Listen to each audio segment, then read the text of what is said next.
1400 വർഷങ്ങൾക്ക് മുമ്പ് കാരുണ്യത്തിന്റെ തിരുദൂതനായ പ്രവാചകന് മദീനത്തുൻ നബവിയുടെ മദീന പള്ളിയുടെ അകത്തളത്തിൽ പ്രവാചകൻ തന്റെ സഖാക്കളോട്, സഹാബത്തിനോട്, അനുചരന്മാരോട് ധീരമായ രീതിയിൽ പ്രസംഗിച്ചു കൊണ്ടിരിക്കുമ്പോ അബൂ അയ്യൂബുൽ അൻസാരി റളിയല്ലാഹു തആല അൻഹു, എല്ലാവർക്കും അറിയുന്ന ഒരു സഹാബിയാണ്. നാട്ടിലെ പ്രമാണിമാരെല്ലാം ഇന്ന് എന്റെ വീട്ടിലായിരിക്കും പ്രവാചകന് തങ്ങുന്നത്, പ്രവാചകൻ എന്റെ വീട്ടിലായിരിക്കും ഇന്ന് താമസിക്കുന്നത് എന്ന് ചിന്തിച്ചിരിക്കുമ്പോൾ പാവപ്പെട്ട അബൂ അയ്യൂബുൽ അൻസാരി എന്ന ദരിദ്രനായ ഒരു ചെറിയ വീട്ടിൽ താമസിക്കുന്ന അബൂ അയ്യൂബുൽ അൻസാരി എന്ന് പറയുന്ന സഹാബി ചിന്തിച്ചത്, എന്റെ വീട്ടിലെ പ്രവാചകനെ താമസിക്കാൻ ഒരിക്കലും തയ്യാറാകൂല. എന്റെ വീട് വളരെ ദരിദ്രനായ എന്റെ വീട് വളരെ ദാരിദ്ര്യമുള്ള വീടാണ്, വളരെ സാധുവായ എന്റെ വീട് വളരെ ചെറിയ ഒരു വീടാണ്. പ്രവാചകൻ എന്റെ വീട്ടിൽ താമസിക്കാൻ ഒരുപക്ഷെ സാധ്യതയില്ല എന്ന് മനസ്സിലാക്കിയിട്ടിരിക്കുന്ന സമയത്തല്ലേ ആദരവായ പ്രവാചകന് മക്കയിൽ നിന്ന് മദീനത്തേക്ക് ഹിജ്റ വന്ന് പാലായനം ചെയ്തു വന്ന് ഏതൊരു ഒട്ടകമാണോ അള്ളാഹുവിന്റെ റസൂലിനെയും വഹിച്ചു കൊണ്ടുവന്നത്, ആ ഒട്ടകം കാൽമുട്ട് അമർത്തി വെച്ച് കാലുമുട്ട് കുറ്റി നിർത്തിയ അബൂ അയ്യൂബുൽ അൻസാരി എന്ന് പറയുന്ന പ്രിയപ്പെട്ട ധീരനായ സഹാബിയുടെ വീട്ടുമുറ്റത്തല്ലേ എന്റെ സഹോദരങ്ങളെ ഇന്ന് മദീനത്തുൻ നബവിയുള്ളത്. ആ അബൂ അയ്യൂബുൽ അൻസാരി എന്ന സഹാബി അള്ളാഹുവിന്റെ പ്രിയപ്പെട്ട പ്രവാചകന്റെ ചുണ്ടിലേക്ക് നോക്കി അവിടെ നടന്നു വീടും അറിവുകൾ പിറക്കിയെടുക്കുവാനുള്ള പ്രതീക്ഷയോടെ, പ്രത്യാക്ഷയോടെ, ജിജ്ഞാസയോടെ സഹാബത്തിന്റെ ഇടയിൽ ഇരിക്കുന്ന സമയത്താണ് ഒരു സഹാബി കടന്നു വന്നിട്ട് പ്രവാചകനോട് ചോദിച്ചു, ഇൽനി വ ഔജിസി യാ റസൂലല്ലാഹ്, എനിക്ക് നല്ല ഒരു ഉപദേശം തരണം, എനിക്ക് നല്ല ഒരു ഉപദേശം തരണം. ആ ഉപദേശം കൊണ്ട് എനിക്ക് ഇരു വീട്ടിലും നന്നാകാൻ കഴിയണം. ഞാൻ ഇരു വീട്ടിലും ഒരു വലിയ വിജയത്തിന്റെ, ഏറ്റവും വലിയ മഹിതമായ വിജയത്തിന്റെ ഉത്തുംഗ സോപാനത്തിലേക്ക് എനിക്ക് എത്താൻ കഴിയണം. അങ്ങനത്തെ ഒരു ഉപദേശം എനിക്ക് വേണമെന്ന് പറഞ്ഞ് അള്ളാന്റെ റസൂലിന്റെ മുന്നിലെത്തി. എന്റെ പ്രിയപ്പെട്ട സഹോദരങ്ങളെ, ആ സമയത്താണ് ഹബീബായ നബി തങ്ങൾ അബൂ അയ്യൂബുൽ അൻസാരി തങ്ങൾ പറയുന്നു, പ്രവാചകൻ ആ സഹാബിക്ക് ഒരു ഉപദേശം കൊടുത്തു, 3 ഉപദേശങ്ങൾ കൊടുത്തു. എന്റെ പ്രിയപ്പെട്ട സെന്റർ ചിത്താരിയിൽ ഒരുമിച്ച് കൂടിയ എന്റെ പ്രിയപ്പെട്ട സഹോദരങ്ങളോട് ഞാൻ ആ 3 ഉപദേശങ്ങൾ പറഞ്ഞ് ഞാൻ ദുആ ചെയ്ത് ഇന്ന് പ്രസംഗം നിങ്ങളോട് ദുആ ചെയ്ത് നമ്മൾ സലാത്ത് ചൊല്ലി പിരിയുമ്പോൾ നാളെ നേരം വെളുക്കുമ്പോ ഇൻഷാ അല്ലാഹ് ഈ 3 കാര്യങ്ങൾ നമ്മുടെ ജീവിതത്തിൽ പ്രാവർത്തികമാക്കാൻ കഴിയണം. അല്ലാഹു അതിന് തൗഫീഖ് നൽകി അനുഗ്രഹിക്കുമാറാവട്ടെ. കേട്ടോളി, 3 ഉപദേശം. എന്താ പറഞ്ഞത്? വേറെ ആരോടും ചോദിക്കേണ്ടി വരരുത്. ആ ഉപദേശം എന്റെ ജീവിതത്തിൽ എന്നെ മാറ്റിമറിക്കണം, എനിക്ക് വലിയൊരു മാറ്റം ഉണ്ടാകണം. അങ്ങനത്തെ 3 ഉപദേശമാണ് വേണ്ടതെന്ന് പറഞ്ഞപ്പോൾ അള്ളാന്റെ പ്രിയപ്പെട്ട പ്രവാചകന് ഹബീബായ നബി മുഹമ്മദ് മുസ്തഫ സല്ലല്ലാഹു അലൈഹി വസല്ലമ തങ്ങളെ സഹാബത്തിന്റെ മുന്നിൽ നിന്നുകൊണ്ട് ഹബീബായ നബി തങ്ങളാവുന്ന സഹാബിയോട് ഉപദേശം കൊടുക്കുകയാ. ജീവിതത്തിൽ നന്നാകാനുള്ള ഉപദേശമാ, ഇരു വീട്ടിലും വലിയ വിജയത്തിന്റെ ഉത്തുംഗ സോപാനത്തിലെത്തുന്നതിന് വേണ്ടിയിട്ടുള്ള ഉപദേശമാ. 1400 വർഷങ്ങൾക്ക് മുമ്പ് മദീനയുടെ മണവാളനില്ലേ ആമിനാടെ പൊന്നുമോൻ നബി മുഹമ്മദ് മുസ്തഫ സല്ലല്ലാഹു അലൈഹി വസല്ലമ തങ്ങൾ ഉപദേശിച്ച 3 ഉപദേശങ്ങള്. സഹോദരങ്ങളെ, ഈ ചിത്താരിയിൽ ഒരുമിച്ച് കൂടി എന്റെ പ്രിയപ്പെട്ട സഹോദരങ്ങളോട്, എന്നെ കേൾക്കാൻ വേണ്ടി വന്ന സഹോദരിമാരോട് ഞാൻ പറയുകയാ, അല്ലാഹുവിന്റെ റസൂൽ കൊടുത്ത 1ാമത്തെ ഉപദേശം ഏതെന്നറിയോ? സഹോദരങ്ങളെ, ചിന്തിക്കണേ ചെറുപ്പക്കാരാ, ചിന്തിക്കണേ സ്നേഹമുള്ള പെങ്ങളെ, ദീനീ ബോധമുള്ള, ദീനിനോട്, സ്ഥാപനങ്ങളോട്, ഖുർആനോട്, അല്ലാഹുവിന്റെ നൂറിനോട് പ്രണയമുള്ള, സ്നേഹമുള്ള, ഇഷ്കുള്ള എന്റെ നാട്ടിലെ ചെറുപ്പക്കാരനോട്, പിതാവിനോട്, പെങ്ങളോട്, യുവാക്കളോട്, കുഞ്ഞുമക്കളോട്, കുഞ്ഞന്മാരോട് പറയുവാനുള്ളത്, അല്ലാഹുവിന്റെ റസൂൽ പറഞ്ഞ 1ാമത്തെ ഉപദേശം ഏതെന്നറിയുമോ? അല്ലാഹുവിന്റെ റസൂൽ പറയുന്ന സഹാബാക്കൾ നിരന്നിരിക്കുകയാ.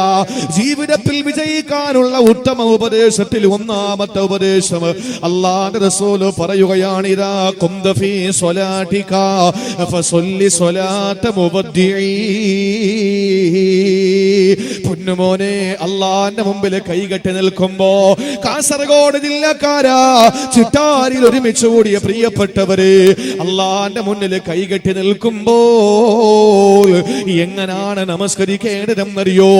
എങ്ങനാണ് കൈകെട്ടി നിൽക്കേണ്ടതെന്നറിയോ? ആ ഉപദേശമാണ് അള്ളാന്റെ റസൂല് ആദ്യമായി കൊടുത്തത്. എങ്ങനാണ് സഹോദരങ്ങളെ ഇതുവരെ നിസ്കരിച്ചത്? എങ്ങനാ നമ്മുടെ മുന്നോറുകളെ നിസ്കരിക്കാൻ പഠിപ്പിച്ചത്? എങ്ങനാണ് മുത്തുനബി നിസ്കരിച്ച് കാണിച്ചു തന്നത്? അള്ളാന്റെ റസൂല് പറയുകയാ, നീ റബ്ബിന്റെ മുന്നിൽ കൈകെട്ടി നിൽക്കുമ്പോ ഫസല്ലി സ്വലാത്ത മുവദ്ദി, അവസാനത്തെ നമസ്കാരം നിസ്കരിക്കുന്നത് എങ്ങനാണോ, ഇത് തന്റെ ജീവിതത്തിന്റെ ഏറ്റവും അവസാനത്തെ നിസ്കാരമാ. നാളെ സുബഹി നിസ്കരിക്കാൻ വേണ്ടിയിട്ട് പള്ളിയിൽ വരുമ്പോ, നാളെ സുബഹി നമസ്കരിക്കാൻ വേണ്ടിയിട്ട് പള്ളിയിൽ വരുമ്പോ, ചെറുപ്പക്കാരാ, കൈകെട്ടി നിൽക്കുമ്പോ നിന്റെ മനസ്സിൽ വരേണ്ട ചിന്ത എന്താണെന്നറിയോ? അല്ലാഹുവേ, ഈ സുബഹി നമസ്കാരം തന്റെ അവസാനത്തെ നമസ്കാരമാ. ഇനി ലോഹറിന് നിസ്കരിക്കാൻ പറ്റൂല. ഇനി ഈ ലോകത്ത് വെച്ച് അല്ലാഹ്ക്ക് സുജൂദ് ചെയ്യാൻ കഴിയൂല.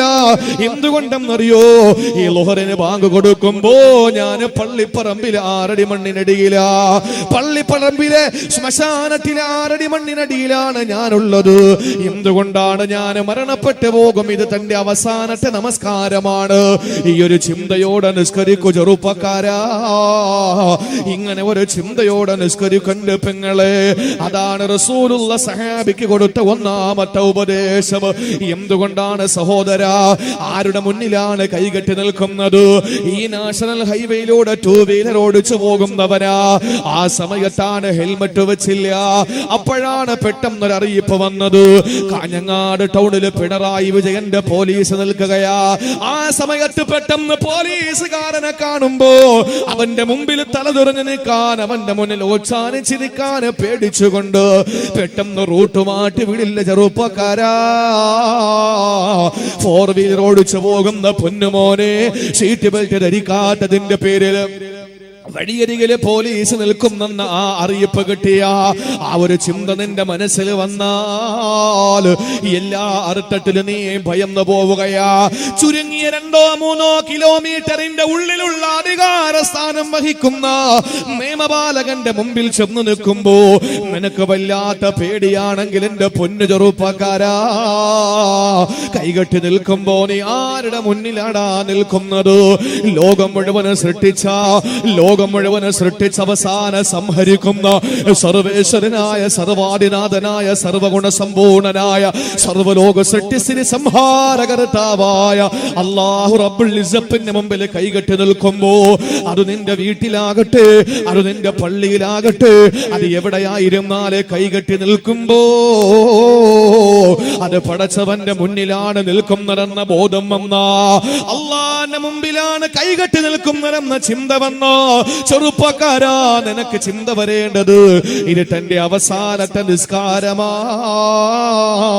ഇനി നിനക്കൊരു നിസ്കാരം ദുനിയാവിനില്ല എന്ന ബോധത്തോടെ കൈകെട്ടി നിസ്കരിക്കണമെന്ന് 1400 വർഷങ്ങൾക്ക് മുമ്പ് കാരുണ്യത്തിന്റെ തിരുദൂതർ മദീനയുടെ മണവാളൻ നബി മുഹമ്മദ് മുസ്തഫ സല്ലല്ലാഹു അലൈഹി വസല്ലമ തങ്ങൾ തന്റെ സഹാബത്തിന് പഠിപ്പിച്ചു കൊടുത്തെങ്കിൽ എന്റെ പ്രിയപ്പെട്ടവരെ, ജീവിത വിജയത്തിന്, ഉന്നതമായ ജീവിത വിജയത്തിന് ഉത്തമമായ ഉപദേശത്തിന്റെ ഒന്നാമത്തെ ഉപദേശമാണ് കൈകെട്ടി നിൽക്കുമ്പോ അള്ളാന്റെ മുന്നിലാ നിൽക്കുന്നത്. ഇനി ഒരു നിസ്കാരം ദുനിയാവിൽ നിനക്കില്ല എന്ന ബോധത്തോടുകൂടി നിസ്കരിക്കണമെന്ന് മഹാനായ നബി മുഹമ്മദ് മുസ്തഫ. ഒന്നാമത്തെ ഉപദേശം, കൈകെട്ടി നിൽക്കുമ്പോൾ ഇത് റബ്ബിന്റെ മുന്നിലാണ് നിൽക്കുന്നത്. നിങ്ങളൊന്ന് ആലോചിച്ച് നോക്ക്, ആരുടെ മുന്നിലാ കൈകെട്ടി നിൽക്കുന്നത്? പഠിപ്പിച്ച ഉസ്താദിന്റെ മുന്നിൽ ചെല്ലുമ്പോ, പഠിപ്പിച്ച അധ്യാപകന്റെ മുന്നിൽ ചെല്ലുമ്പോൾ, കല്യാണം കഴിക്കാൻ പോകുന്ന പെണ്ണിന്റെ ഉപ്പാന്റെ മുന്നിൽ ചെല്ലുമ്പോ, നിനക്ക് ജന്മം നൽകിയ നിന്റെ പിതാവിന്റെ മുന്നിൽ ചൊല്ലുമ്പോ നീ എത്ര അച്ചടക്കത്തോടു കൂടിയാ നിൽക്കുന്നത്? അങ്ങോട്ടും ഇങ്ങോട്ടും തിരിയൂല. നിന്റെ വാപ്പ, നിന്റെ ഉപ്പ നിന്നോട് സംസാരിക്കുമ്പോ കെട്ടാൻ പോകുന്ന പെണ്ണിന്റെ ഉപ്പ അല്ലെങ്കിൽ പെണ്ണിന്റെ വല്യപ്പ അല്ലെങ്കിൽ പെണ്ണിന്റെ കാരണോര് നിന്നോട് വിളിച്ചൊരു കാര്യം പറയുമ്പോ അടുത്ത് നിൽക്കുന്നവനെ നോക്കൂല. അശ്രദ്ധനായി നിൽക്കൂല, അലസനായി നിൽക്കൂല.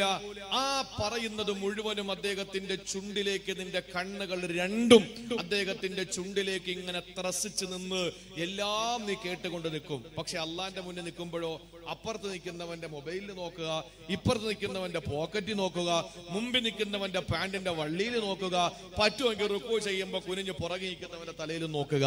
ഇങ്ങനെ നിസ്കരിക്കുമ്പോൾ ഒരു സൂക്ഷ്മതയും ഇല്ലാതെ നിസ്കരിക്കുന്ന നമസ്കാരക്കാരന്റെ നിസ്കാരം അള്ളാഹ് എന്തിനാ പടച്ചോന്? അള്ളാഹ്ക്ക് നമ്മളാരും നിസ്കരിച്ചില്ലെങ്കിലും അവൻ ഖനിയാണ്, അവൻ ഉന്നതനാണ്. അവന് നമ്മുടെ നിസ്കാരത്തിന്റെ ആവശ്യമൊന്നുമില്ല, നമ്മളെ നോമ്പിന്റെ ആവശ്യം അള്ളാഹ്ക്കില്ല. അതുകൊണ്ട് നമ്മൾ കൈകെട്ട് നിൽക്കുമ്പോ എന്തു വേണം? ഇത് തന്റെ നിസ്കാരത്തിന്റെ അവസാനത്തെ നമസ്കാരമാണ്, ഇനി ഈ ലോകത്ത് നിസ്കരിക്കാൻ പറ്റൂല. അങ്ങനെ ഒന്ന് ചിന്തിച്ചിട്ട് നിസ്കരിച്ചു നോക്ക്. അള്ളാഹു സാക്ഷി, നമ്മുടെ നിസ്കാരത്തിന് മാറ്റം ഉണ്ടാവും, നമ്മുടെ നിസ്കാരം ഫലപ്രദമാകും. അള്ളാഹു അതിനെ തൗഫീക്ക് നൽകി അനുഗ്രഹിക്കുമാറാവട്ടെ. അതിനെന്താ വേണ്ടത്? ഞാനൊരു നിസ്കാരക്കാരന്റെ നിസ്കാരം നിങ്ങൾക്ക് പറഞ്ഞു തരാം. അദ്ദേഹത്തിന്റെ നമസ്കാരം എങ്ങനെയായിരുന്നു എന്ന് നിങ്ങൾ ചിന്തിക്കുക. നമ്മുടെ നിസ്കാരം എങ്ങനെയാണ്, അവരുടെ നിസ്കാരം എങ്ങനെയാണ്? വേറെ ആരുടേതുമല്ല, മഹാനായ സയ്യിദുനാ അബൂബക്കർ സിദ്ദീഖ് റളിയല്ലാഹു തആല അൻഹു, മഹാനായ സിദ്ദീഖുൽ അക്ബർ തങ്ങളുടെ പൊന്നുമോളില്ലേ അസ്മാ റളിയല്ലാഹു അൻഹാ, ആയിഷ ബീവി എന്ന പൊന്നാര നബി തങ്ങളുടെ പ്രിയ പത്നി ഉണ്ടല്ലോ, ആയിഷ ബീവിയുടെ സഹോദരിയാണ് അസ്മാ. അസ്മാ എന്ന മഹരിയെ കല്യാണം കഴിച്ചത് സുബൈർ റളിയല്ലാഹു അൻഹു. സ്വർഗ്ഗം കൊണ്ട് സുവിശേഷം അറിയിക്കപ്പെട്ട സഹാബാക്കളിൽ ഒരാളാ സുബൈർ റളിയല്ലാഹു തആല അൻഹു. അസ്മാ ബീവിയെ കല്യാണം കഴിക്കുകയാ. അവർക്ക് രണ്ടുപേർക്കും ഒരു പൊന്നുമോന് ജനിച്ചു. ആ പൊന്നുമോന്റെ പേരെന്തെന്നറിയോ? ഉർവ എന്ന. ഉർവത്ത് ബിൻ സുബൈർ റളിയല്ലാഹു തആല അൻഹു. ഈ ഉർവത്ത് ബിൻ സുബൈർ റളിയല്ലാഹു അൻഹുവിന് ഒരു പൊന്നുമോനുണ്ട്, പേര് മുഹമ്മദ് എന്ന. ആരാണ് ഉർവത്ത് ബിൻ സുബൈർ എന്നറിയോ? ആരാണ് ഉർവത്ത് ബിൻ സുബൈർ എന്നറിയോ? അസ്മാ റളിയല്ലാഹു അൻഹയുടെയും അതുപോലെ മഹാനായ സുബൈർ റളിയല്ലാഹു അൻഹുവിന്റെയും പൊന്നുമോനാ. ഈ ഉർവത്ത് ബിൻ സുബൈറിനെ പറ്റിയിട്ട് കിതാബുകളിൽ കാണാൻ കഴിയുന്നത് ഖായിമൻ ബില്ലൈലി സ്വായിമൻ ബിന്നഹാർ, പാതിരാത്രി മുഴുവനും നിന്ന് നമസ്കരിക്കുന്ന മനുഷ്യരാ. പാതിരാത്രി ഉറങ്ങാറില്ല, പാതിരാത്രി ഒരു പോള കണ്ണടക്കൂല. രാത്രിയിൽ എല്ലാവരും കോർക്കം വലിച്ചുറങ്ങുമ്പോ നേരം വെളുക്കുന്നത് വരെ നമസ്കാരമാ. രാത്രി കാലങ്ങളിൽ മുഴുവൻ എഴുന്നേറ്റ് അല്ലാഹുവിന്റെ മുമ്പിൽ കൈകെട്ടി നിന്നുകൊണ്ട് എല്ലാവരും ഉറങ്ങിക്കിടക്കുമ്പോ, എല്ലാവരും ഉറക്കത്തിലേക്ക് വഴുതി വീഴുമ്പോ അല്ലാഹുവിന്റെ മുന്നിൽ കൈകെട്ടി നിന്നുകൊണ്ട് പടച്ചവനോട് വിധേയപ്പെടുന്ന, അല്ലാഹുവുമായി ബന്ധമുറപ്പിച്ച ഒരു മനുഷ്യനാണ് ഉർവത്ത് ബിൻ സുബൈർ. രണ്ടാമതോ സായിമൻ ബിന്നഹാർ, പകല് മുഴുവനും നോമ്പ് പിടിക്കുന്ന മനുഷ്യരാ. ഒരു ദിവസം പോലും വിടില്ല, പകല് മുഴുവനും അല്ലാഹ്ക്ക് വേണ്ടി പട്ടിണി കിടക്കുന്ന മനുഷ്യരാ. കാന യഖ്തിമുൽ ഖുർആന ഫീ 4 ലയാൽ, 4 രാത്രികൾ കൂടുമ്പോ, 4 പകലുകൾ കൂടുമ്പോൾ, 4 ദിവസം കൂടുമ്പോ അദ്ദേഹം വിശുദ്ധ ഖുർആൻ ഖതമോദി തീർക്കുന്ന മനുഷ്യനാ. കാസർഗോഡുകാരാ, 4 കൊല്ലം കൊണ്ട് നിനക്ക് ഖുർആൻ ഓതാൻ കഴിഞ്ഞിട്ടുണ്ടോ? 4 കൊല്ലം കൊണ്ട് ഖത്തം തീർക്കുമോ? 40 കൊല്ലം കൊണ്ട് ഖത്തം തീർത്തിട്ടുണ്ടോ? സഹോദരങ്ങളെ, സുബ്ഹാനായ ഉർവത്ത് ബിൻ സുബൈർ തങ്ങള് 4 രാത്രിയാകുമ്പോഴേക്ക് ഒരു ഖത്തം തീർക്കുന്ന മനുഷ്യനാ. രാത്രി മുഴുവനും നിന്ന് നമസ്കാരം, പകല് മുഴുവനും നോമ്പ് പിടിച്ചിട്ട് രാത്രി കാലങ്ങളിൽ അല്ലാഹുവിന് വേണ്ടി നിസ്കരിക്കുന്നതോടൊപ്പം നോമ്പ് പിടിക്കുന്ന പകലുകളിൽ ഖുർആൻ ഓതിയിട്ട് 4 ദിവസം കൊണ്ട് ഒരു ഖത്തം തീർക്കുന്ന മഹാനാണ് മഹാനായ ഉർവത്ത് ബിൻ സുബൈർ റളിയല്ലാഹു അൻഹു. ഡമാസ്കസ് ഭരിച്ചുകൊണ്ടിരുന്ന വലീദ് ബിൻ അബ്ദുൽ മലിക്കിനെ കാണാൻ പോവുകയാ. ഏതോ ഒരു ആവശ്യത്തിന് വേണ്ടി ഡമാസ്കസിലേക്ക് പോവുകയാ. വലീദ് ബിൻ അബ്ദുൽ മലിക് എന്ന് പറയുന്ന രാജാവിനെ കാണാൻ പോവുകയാ. കൂടെ ആരെയാ കൂട്ടിയത്? ഒറ്റയ്ക്ക് പോകല്ലോ, ഒറ്റയ്ക്ക് യാത്ര ചെയ്യാൻ പാടില്ലല്ലോ. കൂടെ ഒരാൾ ഉണ്ടാകേണ്ടത് നബിചര്യയാണ്. അള്ളാന്റെ റസൂലിന്റെ ചര്യ മുറുകെ പിടിക്കുന്ന ഉർവയില്ലേ, തന്റെ പൊന്നുമോന് മുഹമ്മദിനെ കൂടെ കൂട്ടുകയാ. അങ്ങനെ പൊന്നുമോന് മുഹമ്മദ് മുത്ത് ഉർവത്ത് ബിൻ സുബൈർ റളിയല്ലാഹു അൻഹു പോവുകയാണ് ഡമാസ്കസിലേക്ക്. സഹോദരങ്ങളെ സഹോദരിമാരെ ചിന്തിക്കണേ. അങ്ങനെ ഡമാസ്കസിലേക്ക് പോകുമ്പോ മഹാനായ ഉർവത്ത് ബിൻ സുബൈർ റളിയല്ലാഹു അൻഹുവിന്റെ കാലിൽ രോഗം പിടിപെടുകയാ. അദ്ദേഹത്തിന്റെ വലത്തെ കാലിൽ രോഗം പിടിപെട്ടു. ആ രോഗത്തിന്റെ പേരെന്താണെന്നറിയോ? ആ രോഗത്തിന്റെ പേര് ആക്കിലറ്റം എന്നാണ്. ആക്കിലറ്റം എന്ന് പറയുന്ന രോഗം പിടിപെടുകയാ. എന്താണ് ആക്കിലറ്റം എന്നറിയോ? ആക്കിലത്തിന് ഇംഗ്ലീഷിൽ പറയുന്ന ഒരു പേരുണ്ട്. അത് ക്യാൻസർ എന്നാണ്. സഹോദരങ്ങളെ മലയാളത്തിൽ അർബുദമെന്നാ പറയുക. ആ ആക്കിലറ്റം എന്ന് പറയുന്ന രോഗം പിടിപെട്ടു. സഹോദരങ്ങളെ ആക്കിലറ്റം എന്ന് പറഞ്ഞാൽ കാർന്ന് തിന്നുന്നതെന്നാണ്. ക്യാൻസർ എന്ന് പറയുന്ന ഇംഗ്ലീഷ് പദം എങ്ങനാവുന്നത്? ക്യാൻസർ എന്ന് പറയുന്ന ഇംഗ്ലീഷ് പദം എങ്ങനാവുന്നത്? ക്രാബ് എന്ന് പറയുന്ന ഞണ്ടെന്നർത്ഥം വരുന്ന വാക്കിൽ നിന്നാണ് ക്യാൻസർ എന്ന പദം എടുത്തതത്രേ. ക്രാബ് എന്ന് പറഞ്ഞാൽ ഞണ്ട്, അതിൽ നിന്നാണ് ക്യാൻസർ എന്ന പദം വന്നതത്രേ. അറബിയിൽ അതിനെ സർത്താന എന്ന് പറയാറുണ്ട്. ഏതോ ആയിക്കോട്ടെ, ഉർവത്ത് ബിൻ സുബൈർ തങ്ങൾക്ക് ആക്കിലറ്റം എന്ന രോഗം വരികയാ. അങ്ങനെ കാലിൽ ക്യാൻസർ വന്ന് സുബ്ഹാനല്ലാഹ് മഹാനായ ഉർവത്ത് ബിൻ സുബൈർ റളിയല്ലാഹു തആല അൻഹുവിന് രോഗം വന്നപ്പോ വഴിയിൽ വെച്ച് ഡോക്ടർമാരെ കണ്ടു. അദ്ദേഹത്തിന്റെ കൂടെ മുഹമ്മദ് എന്ന പൊന്നുമോന് മാത്രമല്ലേ ഉള്ളൂ. കാലിൽ രോഗം പിടിപെട്ടപ്പോ അസഹ്യമായ വേദന കൊണ്ട് സഹിക്കാൻ കഴിയാതെ ഒരു ചുവട് പോലും മുന്നോട്ട് വെക്കാൻ കഴിയാത്ത സാഹചര്യം വന്നപ്പോ ഉർവത്ത് റളിയല്ലാഹു തആല ഡോക്ടർമാരെ കാണിച്ചപ്പോ ആ വിശഗ്ധന്മാര് വൈദ്യന്മാര് പറഞ്ഞതെന്തെന്നറിയോ? ഈ കാലിൽ വന്ന രോഗം മാറ്റാൻ കഴിയൂല. അതുകൊണ്ട് കാലിന്റെ പത്തി അങ്ങ് മുറിച്ചു കളയല. കാലിന്റെ പത്തി അങ്ങ് മുറിച്ചു കളയല. സഹോദരങ്ങളെ പരശുറാമിലൊന്ന് കയറി നോക്കണം. രാവിലെ കാസർഗോഡ് നിന്ന് പോകുന്ന പരശുറാമിലൊന്ന് കയറി നോക്കുക. പരശുറാം എക്സ്പ്രസ് തിരുവനന്തപുരത്തെത്തുമ്പോ ആ എക്സ്പ്രസിലേക്ക് കയറുന്ന എത്രയോ കാസർഗോഡുള്ള മുസ്ലിം സഹോദരങ്ങളുണ്ട്. തലയിലൂടെ തുണി ചുറ്റിയിട്ട്, മുഖത്തോടെ തുണി ചുറ്റിയിട്ട്, മൂക്കിലെല്ലാം മാസ്ക് ധരിച്ചിട്ട് എന്റെ പ്രിയപ്പെട്ടവരെ വല്ലാതെ വേദനിക്കുന്ന ശരീരത്തോടെ വാഹനം കയറുന്ന എത്രയോ സഹോദരങ്ങളെ കണ്ടിട്ടുണ്ട്. ഇന്ന് സഹോദര ക്യാൻസർ പടർന്നു പിടിക്കുകയല്ലേ? ഇന്ന് മനുഷ്യനെ പടർന്നു പിടിക്കുന്ന രോഗം ക്യാൻസർ അല്ലേ? 10 പേരെ എടുത്താ 8 പേർക്കും ഇന്ന് ക്യാൻസറാ. അല്ലാഹു നമ്മളെ കാക്കട്ടെ, അല്ലാഹു നമ്മളെ കാത്തുരക്ഷിക്കട്ടെ. സഹോദരങ്ങളെ RCCിലൊന്ന് പോയാലറിയാ, കുഞ്ഞുങ്ങൾ പോലും വേദന കൊണ്ട് തല ചുമരിട്ട് അടിച്ചടിച്ചടിച്ച് ഒന്ന് കിടക്കാനും ഇരിക്കാനും നിൽക്കാനും കഴിയാത്ത അവസ്ഥയിൽ പാവപ്പെട്ട പൊന്നുമക്കൾ പോലും വേദനിക്കുന്ന എത്രയോ കാഴ്ചകളാ കാസർഗോഡ് ജില്ലയിലുള്ള എത്രയോ പേരെ ഞാൻ തിരുവനന്തപുരത്ത് വെച്ച് കണ്ടിട്ടുണ്ട്. ഈ സദസ്സിലിരിക്കുന്ന എത്രയോ ആളുകൾക്ക് ആ രോഗമുണ്ട്. അല്ലാഹു നമ്മളെ കാക്കട്ടെ, അല്ലാഹു നമ്മളെ കാത്തുരക്ഷിക്കട്ടെ. ആമീൻ പറയണേ സഹോദര. ഒരു ശത്രുവിന് പോലും ആ രോഗം വരല്ലേ എന്ന് നമ്മൾ പ്രാർത്ഥിക്കുന്നവരാ. ശത്രുക്കൾക്ക് പോലും ആ രോഗം വരല്ലേ എന്ന് പ്രാർത്ഥിക്കുന്നവരാ.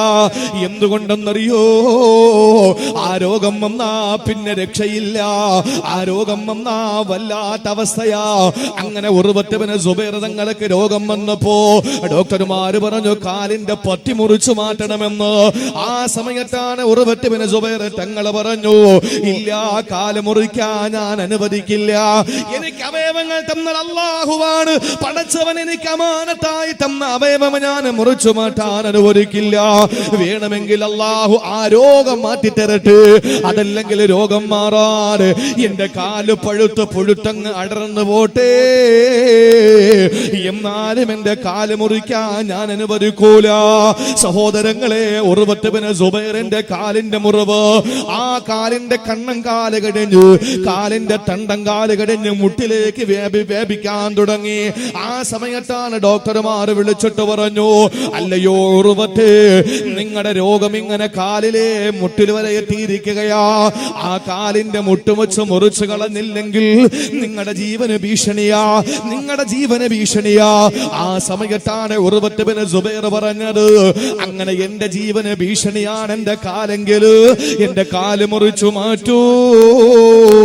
കാരണം എന്റെ ജീവൻ അപകടത്തിലായ, ഞാൻ മരണപ്പെട്ടു പോയാ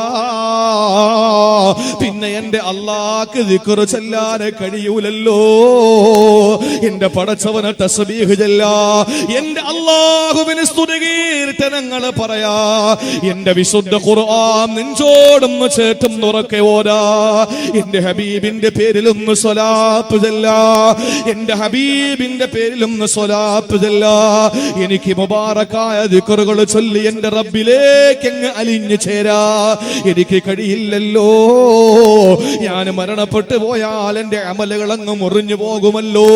അതുകൊണ്ട് പോരാ, നിങ്ങൾ കാല് മുറിക്കൂ എന്ന് പറഞ്ഞപ്പോ ഡോക്ടർമാർ അടുത്ത നിമിഷം പറഞ്ഞിരുന്നെന്നറിയോ, ഇന്നത്തെ പോലെ അനസ്തേഷ്യയില്ല, ഇന്നത്തെ പോലെ മയക്ക് ഡോക്ടർമാരില്ല, ഇന്നത്തെ പോലെ സംവിധാനങ്ങൾ ഒന്നുമില്ലാത്ത ആ കാലഘട്ടത്തില് ഉർവത്ത് ബിൻ സുബൈറിനോട് ഡോക്ടർമാർ പറഞ്ഞിരുന്നെന്നറിയോ, നിങ്ങളുടെ കാല് പച്ചക്കാണ് മുറിച്ചു മാറ്റേണ്ടത്. ശരീരത്തിൽ നിന്ന് പച്ചയായ കാല് മുറിച്ചു മാറ്റുമ്പോൾ നിങ്ങൾക്ക് വേദന സഹിക്കാൻ കഴിയില്ല. അതുകൊണ്ട് ഞങ്ങളുടെ ചികിത്സാ രീതി ഞങ്ങളോട് പറയാ, ഞങ്ങൾ ചികിത്സിക്കുന്ന രീതി നിങ്ങളോട് പറയാ, അത് നിങ്ങൾ സ്വീകരിച്ചാൽ നമുക്ക് ഉടനെ തന്നെ മുറിച്ചു മാറ്റാം. എന്താ നിങ്ങളുടെ ചികിത്സാ രീതി എന്ന് ചോദിച്ചപ്പോ ഉർവത്ത് ബിൻ സുബൈറിനോട് ഡോക്ടർമാർ പറഞ്ഞു, ഒരു ഗ്ലാസ് മദ്യം നിങ്ങൾ കുടിക്കുക, ഒരു ഗ്ലാസ് കള്ള് കുടിക്കുക. കള്ള് കുടിക്കുമ്പോൾ മദ്യപിക്കുമ്പോൾ മദം വരും, മദ്യപിക്കുമ്പോൾ മസ്തിഷ്കത്തിന് മദം വരും. ആ സമയത്ത് നിങ്ങൾക്ക് വേദന അറിയില്ല. ആ സമയത്തെ കാല് ഞങ്ങൾ മുറിച്ചു മാറ്റാമെന്ന് പറഞ്ഞപ്പോ ഉർവത്ത് ബിൻ സുബൈറിന്റെ മുഖമങ്ങ് വിവരണമാവുകയാ. ഉർവത്ത് ബിൻ സുബൈർ തങ്ങൾ ചാടി എഴുന്നേൽക്കുകയാ. എന്നിട്ട് ഡോക്ടറോട് പറഞ്ഞു, എന്റെ പടച്ചവനെ നിഷിദ്ധമാക്കിയ പാനീയം കുടിച്ചുകൊണ്ട്, എന്റെ അല്ലാഹു ഹറാമാക്കിയ ഒരു പാനീയം കുടിച്ചുകൊണ്ട് എനിക്ക് രോഗം മാറണ്ട, എന്റെ രോഗം എനിക്ക് മാറ്റണ്ട.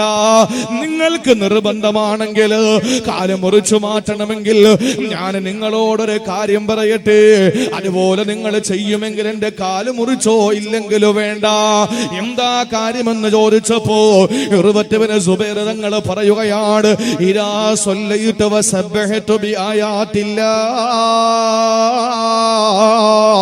ഫഖതഉ റിജ്ലി.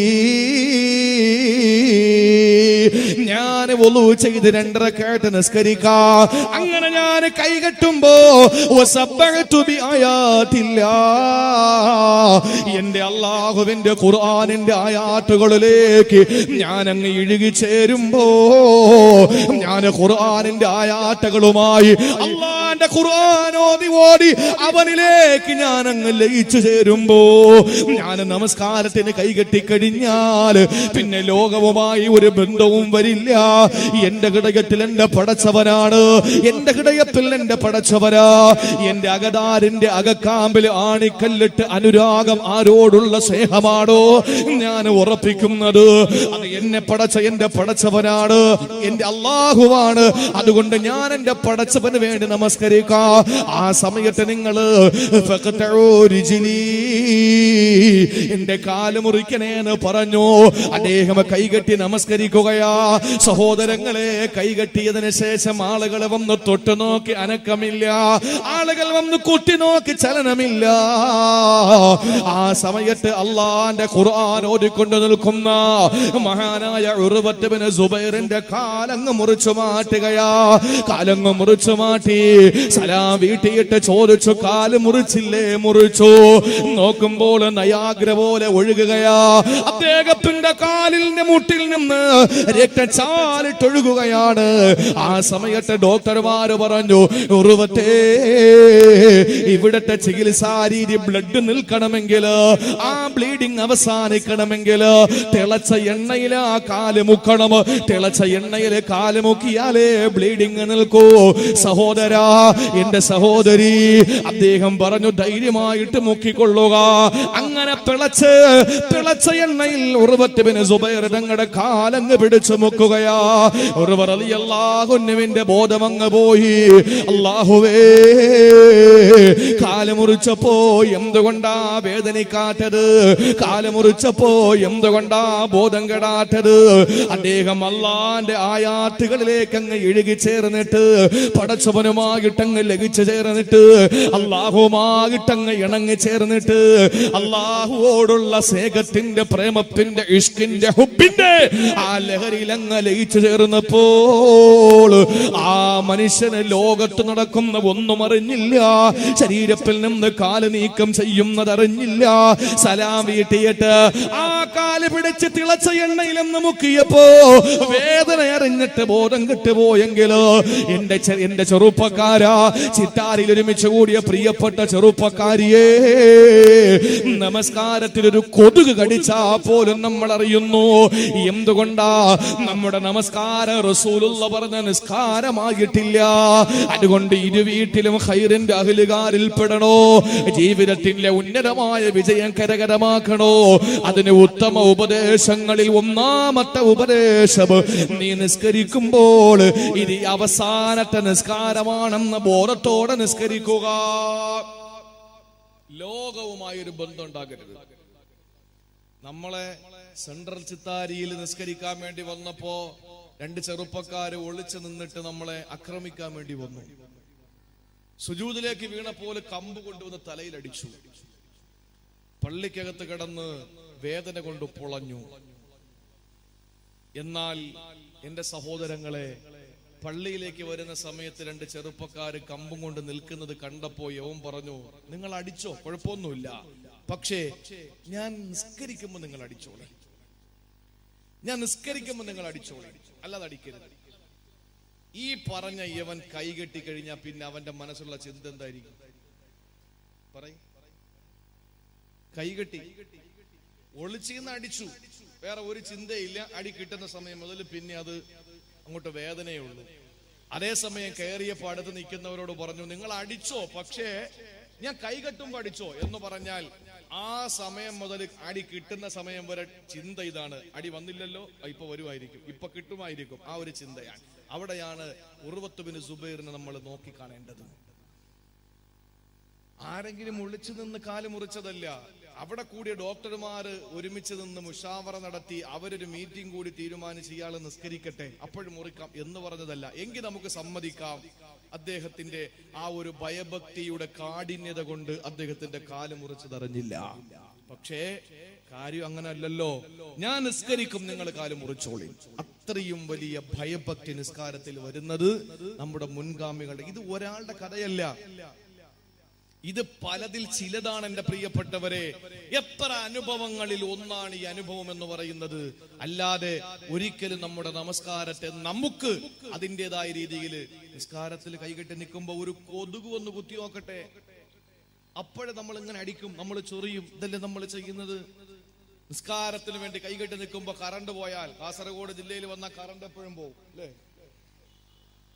എപ്പോഴും കറണ്ട് പോകുന്ന സ്ഥലമാണ് കാസർഗോഡ് ജില്ല. പകല് തീരെ കറണ്ട് ഇല്ല, രാത്രി കറണ്ട് വരും, വന്നാൽ തന്നെ 5 മിനിറ്റ് ഇടയിട്ട് പോകും.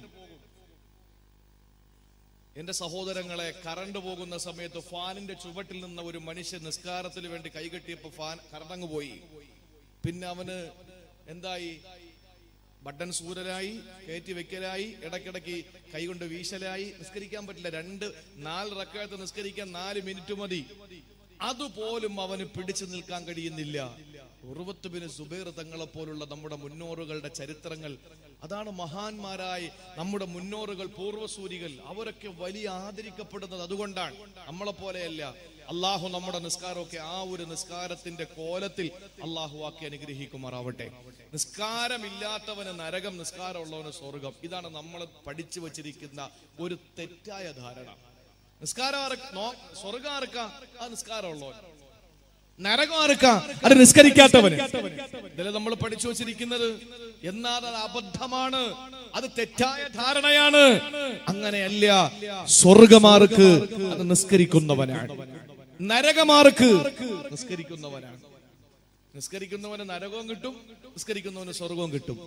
നമ്മൾ ഏത് തരത്തിലുള്ള നിസ്കാരമാകണം? നിങ്ങൾ വിഷമിക്കാനൊന്നും വേണ്ട, ഞാൻ ആയത്ത് തന്നെ പറഞ്ഞുതരാം. ആയത്ത് നിങ്ങൾക്ക് ഞാൻ ഓതിത്തരാം. നമസ്കാരത്തിലൂടെ നമുക്ക് സ്വർഗം കിട്ടണം, നമസ്കാരത്തിലൂടെ നരകം കിട്ടരുത്. അള്ളാഹു നമ്മളെ കാത്തുരക്ഷിക്കട്ടെ. നരകം കിട്ടുന്ന നിസ്കാരം ഞാൻ പിന്നെ പറയാം. ആദ്യം സ്വർഗം കിട്ടുന്ന നിസ്കാരം എങ്ങനെയാന്ന് കേട്ടോളി.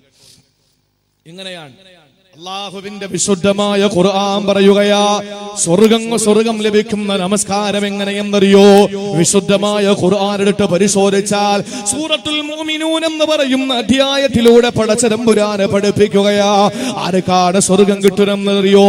ആർക്കാണ് സ്വർഗം ലഭിക്കുന്നതെന്നറിയോ? നമസ്കാരത്തിന് 2 വട്ടം പറഞ്ഞുകൊണ്ട് 6 കാര്യങ്ങൾ പറഞ്ഞപ്പോ അതിൽ 1-ാമതും 6-ാമതും നമസ്കാരത്തെ പറഞ്ഞുകൊണ്ട് അല്ലാഹുവിന്റെ ഖുർആൻ സൂറത്തുൽ മുഅ്മിനൂൻ സംസാരിക്കുകയാ. ഖദ് അഫ്ലഹൽ മുഅ്മിനൂൻ അല്ലദീന ഹും ഫീ സ്വലാത്തിഹിം ഖാശിഊൻ. കൈകെട്ടുന്ന സമയത്ത്, നമസ്കാരത്തിന് വേണ്ടി കൈകെട്ടുന്ന സമയം മുതൽ സലാം വീട്ടുന്ന സമയം വരെ വേറെ ഒരു ചിന്തകളെ കടന്നു വരാതെ അള്ളാഹുമായിട്ടുള്ള ബന്ധമൂട്ടി ഉറപ്പിക്കുന്ന ഒരു മനുഷ്യൻ അള്ളാഹു കൊടുക്കുന്നത് സ്വർഗമാണ്. അവന് കൈകെട്ടി നിൽക്കുമ്പോ സലാം വീട്ടുന്നത് വരെ അവന് വേറെ ചിന്തകളൊന്നുമില്ല. അവന്റെ രാഷ്ട്രീയ പാർട്ടിയുടെ, സംഘടനയുടെ, അവന്റെ കുടുംബത്തിന്റെ, വ്യക്തി ജീവിതത്തിന്റെ, കച്ചവടത്തിന്റെ, അവന്റെ തൊഴിലിന്റെ, അവന്റെ ഏതെങ്കിലും ഒരു ദുനിയാവിന്റെ ചിന്തകളൊന്നും അവനെ കടന്നു വരില്ല. അവന്റെ മനസ്സ് മുഴുവന് പടച്ചവനാ. അവന്റെ ഹൃദയത്തിൽ നിറച്ച് അല്ലാഹുവാ. അങ്ങനെ ഒരു നമസ്കാരം നിർവഹിക്കുന്നവന് സ്വർഗം കൊടുക്കുമെന്ന. 2-ാമത് അല്ലാഹ് പറഞ്ഞതെന്തെന്നറിയോ? വല്ലദീന ഹും അലാ സ്വലവാതിഹിം യുഹാഫിളൂൻ. അത് നമസ്കാരത്തിന് മുമ്പുള്ള കാര്യമാണ് അല്ലാഹ് പറഞ്ഞത്. ളുഹർ നമസ്കാരത്തിനെ സൂക്ഷിക്കുന്നവനാ. അത് അസറിലേക്ക് മാറ്റൂല. അസർ നിസ്കാരത്തിനെ സൂക്ഷിക്കുന്നവനാണ്. അത് മഗ്രിബിലേക്ക് മാറ്റൂല. ഓരോ വഖ്തുകൾ അല്ലാഹു നമുക്ക് തന്നത് അത് അതാത് സമയത്ത് നിസ്കരിക്കാനാണ്. ളുഹറെടുത്ത് അസറിലേക്ക് മാറ്റാൻ പെങ്ങളെ നിനക്കാരാ അനുവാദം തന്നത്? നീ കറങ്ങാൻ പോകുമ്പോ, നീ സഞ്ചരിക്കുന്ന പാതയിൽ നിസ്കരിക്കാൻ നിനക്ക് കഴിയില്ല എന്ന ബാലിശമായ ന്യായം നിരത്തിയിട്ട് നീ ആശുപത്രിയിൽ പോകുമ്പോ, നീ കല്യാണത്തിന് പോകുമ്പോ, നീ ഷോപ്പിങ്ങിന് പോകുമ്പോ, അതുപോലെ നീ എവിടെ പോയാലും നിനക്ക് നിസ്കാരം നഷ്ടപ്പെട്ടു, മറ്റടുത്ത വഖത്തിലേക്ക് കലാവിട്ട ഈ ഒരു ചിന്തയല്ല ചെറുപ്പക്കാരാ, ഈ ഒരു ചിന്തയല്ല പെങ്ങളെ നിനക്ക് വരുന്നത്. അത് പാടില്ല, പാടില്ല. അല്ലാഹുവിന്റെ ഖുർആൻ പറയുന്ന നമസ്കാരത്തെ സൂക്ഷിക്കുന്നവനാണ് എന്ന് പറഞ്ഞാൽ കൃത്യസമയത്ത് നിസ്കരിക്കുന്നവനാ. ഇശാഇന്റെ സമയത്ത് ഇശാ നിസ്കരിക്കുന്നവനാ. നമ്മളൊക്കെ നന്ദിയില്ലാത്തവരല്ലേ? ളുഹർ നിസ്കാരം ഇപ്പൊ സൗകര്യമില്ല, അസർ കിടക്കയിലെ കലാവിട്ടാം. അസറിന് പറ്റിയില്ല, മഗ്രിബ് കിടക്കയിലെ കലാവിട്ടാം. എന്നാ നീ രാവിലെ ബ്രേക്ക്ഫാസ്റ്റ് കഴിക്കാൻ വേണ്ടി വന്നിരുന്നു, ഇപ്പൊ സമയമില്ല, ലഞ്ചിനോടൊപ്പം ആക്കാം. അതും സമയമില്ല, എന്നാ പിന്നെ ഡിന്നറിനോടൊപ്പം ആക്കാം. അതറിഞ്ഞ് ചിന്തിക്കും. അപ്പൊ ഇങ്ങോട്ട് കിട്ടുന്നതൊക്കെ വാരി വെട്ടി വിഴുങ്ങിക്കൊള്ളണം, അങ്ങോട്ട് നിസ്കരിക്കുന്നതൊക്കെ അള്ളാഹ്ക്ക് വേണ്ടി പെൻഡിങ്ങിൽ വെച്ചോളണം. ഇതാ നമ്മുടെ സ്വഭാവം. ഇങ്ങോട്ട് വളരെ കൃത്യമായി കിട്ടിക്കൊണ്ടിരിക്കണം, അങ്ങോട്ടുള്ളത് അല്പം പെൻഡിങ് ആയാലും കുഴപ്പമൊന്നുമില്ല. നമ്മുടെ നിസ്കാരം ഒന്ന് അള്ളാഹ്ക്ക് വേണ്ട സഹോദരങ്ങളെ. പടച്ചോൻ എത്രയോ നല്ല ആളുകളുണ്ട്, ജീവൻ കൊടുത്തവരുണ്ട്, സമയം കൊടുത്തവരുണ്ട്, സമ്പത്ത് കൊടുത്തവരുണ്ട്. എന്തിനേറെ തന്റെ ശരീരം വെട്ടി പീസാക്കപ്പെട്ട് രക്തം ചാലിട്ടൊഴുകുമ്പോഴും അല്ലാഹുവേ എനിക്ക് നീ മതി എന്ന് പറഞ്ഞ് ശരീരം റബ്ബിന് വേണ്ടി കൊടുത്ത ധീരരക്തസാക്ഷികൾ അല്ലാഹുവിന്റെ അടിമകളാണ്. പക്ഷേ നമുക്ക് അഞ്ച് വഖത്ത് നിസ്കാരത്തിന്റെ ടൈം അല്ലാഹ് കൊടുക്കാൻ നമുക്ക് കഴിയുന്നില്ല. നമ്മൾ അപ്പോഴും പെൻഡിങ്ങിൽ വെക്കുകയാണ്. പടച്ചോ നമ്മളെ കാത്തുരക്ഷിക്കട്ടെ. അപ്പോ നമസ്കാരത്തിന്റെ സമയം സൂക്ഷിച്ച് കൈകെട്ടിക്കഴിഞ്ഞാൽ നിസ്കാരത്തിൽ ഭയഭക്തി ഉണ്ടാക്കുന്നവൻ അല്ലാഹ് കൊടുക്കുന്ന സ്വർഗമാണ്. ഉലൈക ഹുമുൽ വാരിസൂൻ അല്ലദീന യരിസൂനൽ ഫിർദൗസ ഹും ഫീഹാ ഖാലിദൂൻ. അവൻ അല്ലാഹു ഫിർദൗസ് എന്ന സ്വർഗം കൊടുക്കുമെന്ന് പരിശുദ്ധ ഖുർആൻ. ഇനി എന്നാ നിസ്കരിക്കുന്നവർക്ക് നരകം കിട്ടും? അതാർക്കെന്നറിയോ? നിസ്കാരക്കാർക്ക് നരകം കിട്ടും. അതാർക്കാ? അല്ലാഹു തന്നെ പറഞ്ഞല്ലോ, ഫവൈലുൽ ലിൽ മുസല്ലീൻ അല്ലദീന ഹും അൻ സ്വലാത്തിഹിം സാഹൂൻ അല്ലദീന ഹും യുറാഊൻ. 2 കാര്യം സൂക്ഷിക്കണേ സഹോദരാ. അല്ലാഹു നരകം കൊടുക്കുന്നത് ആർക്കെന്നറിയോ? ഫവൈലുന നരകമാർക്കെന്നറിയോ? സർവനാശമാർക്കെന്നറിയോ? ലിൽ മുസല്ലീൻ, അത് നിസ്കരിക്കുന്നവന് തന്നെയാ. എങ്ങനത്തെ നിസ്കാരക്കാരാണ്? അല്ലദീന ഹും അൻ സ്വലാത്തിഹിം സാഹൂൻ, അവന് സമയത്തെ അശ്രദ്ധനായി നടക്കുന്നവനാ. ലോഹറിന് ബാങ്ക് വിളിക്കുമ്പോൾ ഫുട്ബോൾ കളി കാണുകയാ, അതല്ലെങ്കിൽ കളിക്കാൻ ഓടുകയാ. രാത്രിയാണ് ഫുട്ബോൾ കളി നടക്കുന്നത്. രാത്രി 11 മണിക്ക് തുടങ്ങിയാൽ പിറ്റന്ന് 11 മണി വരെ ഫുട്ബോൾ കളിയാ. ഇതിനിടയിൽ സുബഹിന് ബാങ്ക് വിളിക്കുമ്പോൾ പൊന്നുമോനെ നീ കേൾക്കുന്നില്ല, നീ അറിഞ്ഞില്ല, നീ കേട്ടില്ല. ആ സമയം നീ നെട്ടപ്പെടുത്തി കഴിഞ്ഞാൽ നീ പെട്ടെന്ന് വന്ന ലോഹറിന് ബാങ്ക് കൊടുത്തപ്പോ സുബഹിയൂടി കലാ വീട്ടിയെങ്കിലും നിനക്കാ നിസ്കാരം കൊണ്ട് അല്ലാഹു തരുന്നൊരു നരകം തന്നെയാണ്. രണ്ടാമതോ അല്ലദീനഹും ഹൃദയത്തിലെ ഭയഭക്തിയില്ലാതെ ആരെയെങ്കിലും കാണിക്കാൻ വേണ്ടി നിസ്കരിക്കുന്ന നിസ്കാരമാണ്. അവന് കെട്ടാൻ പോകുന്ന പെണ്ണിന്റെ ഉപ്പ പള്ളിക്കകത്ത് നിൽക്കുകയാ. തന്റെ മോളെ കെട്ടുന്ന പുതിയ ആപ്പള നല്ല നിസ്കാരക്കാരനാണെന്നറിയട്ടെ. അതുകൊണ്ട് 2 റക്അത്ത് നമസ്കരിക്കുമ്പോൾ ഒരുപാട് ഓതി ഒരുപാട് ദിക്ർ ചൊല്ലിയിട്ട് മിനിറ്റുകളോളം നീണ്ടു നിൽക്കുന്ന നിസ്കാരം നിർവഹിക്കുന്ന ചെറുപ്പക്കാരാ, ആ നിസ്കാരം കൊണ്ട് അല്ലാഹു നിനക്ക് തരുന്ന സ്വർഗമല്ല മോനെ, കത്തിക്കാളുന്ന ഭീകരമായ ബീഭത്സമായ കഠിനമായ കഠോരമായ നരകമാണെന്ന് വിശുദ്ധ ഖുർആൻ. അതുകൊണ്ട് സഹോദരങ്ങളെ, നമുക്ക് നിസ്കരിക്കാം. എങ്ങനെ നിസ്കരിക്കാം? ഫസല്ലി സ്വലാത്ത മുവദ്ദി, അവസാനത്തെ നിസ്കാരക്കാരനെ പോലെ ഇനി തനിക്ക് നിസ്കാരമില്ല, ഇത് ഒടുക്കത്തെ നിസ്കാരമാ, ഇത് തന്റെ ജീവിതത്തിൽ അവസാനത്തെ നിസ്കാരമാ എന്ന് പറഞ്ഞ് നിസ്കരിക്കുന്നവനെ പോലെ നിസ്കരിക്കണേ പൊന്നുമോനെ എന്ന് ലോകത്തിന്റെ നായകന് 14 മുമ്പ് ഹബീബായ നബി മുഹമ്മദ് മുസ്തഫ. അല്ലാഹു നമുക്കത് ഉൾക്കൊള്ളാനുള്ള തൗഫീക്ക് നൽകി അനുഗ്രഹിക്കുമാറാവട്ടെ. കാസർഗോഡുകാർ പണ്ട് കൈ ഇങ്ങനെ പിടിക്കുമായിരുന്നു. ഇപ്പോ ഫേസ്ബുക്കിലും യൂട്യൂബിലും ഒക്കെ പ്രസംഗം കേട്ട് അല്ലാത്ത നാടുകളിലൊക്കെ ഇത് പൊക്കാതിരിക്കുന്നപ്പോ നമ്മൾ കരുതി പടച്ചോനെ അതൊക്കെ ഒരു എന്താ ഇത് ഒരു പഴഞ്ചനായി പോയി എന്ന് നിങ്ങൾ കരുതി പോയോ? ഞാന് ഇവിടെ ഒരുപാട് വേദികളിൽ പറഞ്ഞിട്ടുണ്ട്. ഞാനിത് ആദ്യമായിട്ട് കാണുന്നത് മാണിക്കോത്ത് ഉറൂസിന് വരുമ്പോഴാണ്. എന്തു പറഞ്ഞാലും 2 കൈ ഉയർത്തിയിട്ട് ആമീൻ പറയും. ആ സംസ്കാരമൊക്കെ പോയോ? എല്ലാം പോയല്ലേ. വഴല് കൂടിയാലും പ്രശ്നമാണ്. അള്ളാഹു എന്തായാലും നമുക്ക് മരിക്കുന്നതുവരെ അവന്റെ ശരീഅത്തനുസരിച്ച് ജീവിക്കാൻ, അവൻ ഇഷ്ടപ്പെടുന്ന രീതിയിൽ ജീവിച്ച് അവൻ ഇഷ്ടപ്പെടുന്ന അവസ്ഥയിൽ നമുക്ക് നമ്മുടെ ജീവിതം സമർപ്പിക്കാൻ അള്ളാഹു നമുക്ക് തൗഫീക്ക് നൽകി അനുഗ്രഹിക്കുമാറാവട്ടെ. എന്റെ പ്രിയപ്പെട്ട സഹോദരങ്ങളെ, അതുകൊണ്ട് നമസ്കാരം എന്തായാലും നമ്മൾ നിസ്കരിക്കണം. അത് ഭയഭക്തിയോട് കൂടിയിട്ട് വേറെ ചിന്തകൾ മുഴുവനും വിട്ടിട്ട് നമ്മൾ നിസ്കരിക്കുക. അള്ളാഹുദിന് ഭാഗ്യം തരട്ടെ. അതിന് എന്താണ് ഒരു എളുപ്പ വഴി എന്ന് ചോദിച്ചാൽ അതിനൊരു വഴി ഞാൻ പറഞ്ഞു തരാം. 1 മണിക്കൂറായല്ലേ? 1 മണിക്കൂറായി ആയല്ലോ. 10 മണിയായില്ലേ? 9 മണിക്ക് തുടങ്ങി 10 മണിയായി. എന്റെ പ്രിയപ്പെട്ട സഹോദരങ്ങളെ, അതിനൊരു വഴി പറഞ്ഞു തരാം. എന്നിട്ട് 2ാമത്തെ ഉപദേശത്തിലേക്ക് പോകാം. ഞാൻ ഈ പറയുന്ന രീതിയിൽ നാളെ സുബഹിക്ക് നിങ്ങൾ നിസ്കരിക്കും. ഇൻഷാ അല്ലാഹ് നമ്മുടെ നിസ്കാരം വലിയൊരു മാറ്റം ഉണ്ടാക്കും. അള്ളാഹു നമുക്ക് അങ്ങനെ നിസ്കരിക്കാനുള്ള തൗഫീക്ക് നൽകി അനുഗ്രഹിക്കുമാറാവട്ടെ. എളുപ്പമുള്ളൊരു മാർഗം പറഞ്ഞുതരാം. മഹാനായ ഹാത്തമുൽ അസ്സം റളിയല്ലാഹു തആല അൻഹു. ആരാണ് ഹാത്തമുൽ അസ്സം? ഹാത്തമുൽ അസ്സം എന്ന് പറഞ്ഞാൽ ആ പേരിന്റെ അർത്ഥം ചെവിട് കേട്ടുകൂടാത്ത ഹാത്തം എന്നാണ്. ഇവിടെ എന്താണ് പറയുന്നത്? ചെവിട് കേട്ടുകൂടാത്ത എന്താ പറയുന്നത്? പൊട്ടന.